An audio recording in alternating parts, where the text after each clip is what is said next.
जो कल के सत्संग में थे उन्हें ध्यान होगा। कल के सत्संग में कुछ ऐसे संकेत किए गए थे श्रीमद् भगवद गीता के भाव को लेकर के कि आज के वातावरण में किस किस रूप में कैसे कैसे भगवद गीता की उदारता की आवश्यकता है। और ये भी संकेत किया गया था कि भगवद गीता और गुरु ग्रंथ साहब तत्व रूप में अंतर कहीं नहीं है।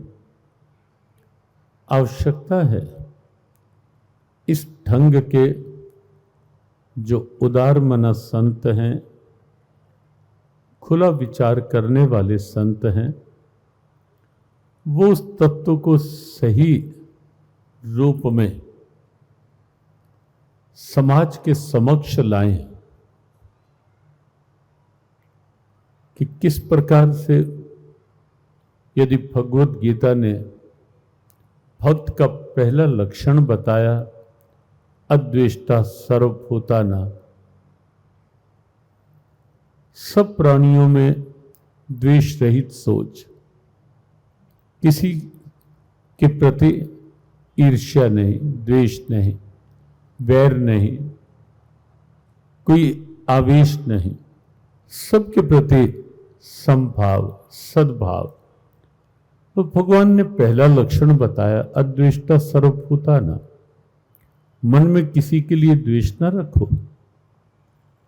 और गुरबाणी ने कितने सीधे शब्द कहे, ना को वैरी ना ही बेगाना, सकल संग हमको बन आई।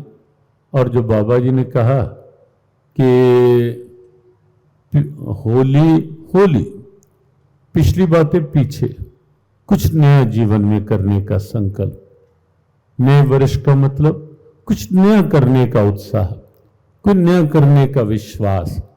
और आप विश्वास करें, आपके जो संकल्प है ना, वो यदि आप वास्तव में एक अच्छे उत्साह और विश्वास के साथ कर रहे हैं तो आपके संकल्पों में अच्छी क्षमता है। संकल्प अच्छे परिणाम दे सकते हैं। संकल्प के साथ निराशा को न जोड़े, संकल्प के साथ नकारात्मक सोच न जोड़े, संकल्प के साथ दुविधाएं न जोड़े। प्राय होता है संकल्प तो करते हैं लेकिन विकल्प साथ साथ जोड़ लेते हैं, संकल्प की पूर्णता का मार्ग ही बंद कर देते हैं हम। संकल्प तो करते हैं लेकिन कहीं ना कहीं दुविधाएं साथ बनाए रखते हैं, होगा नहीं होगा, ना हुआ तो, इस प्रकार की दुविधाएं।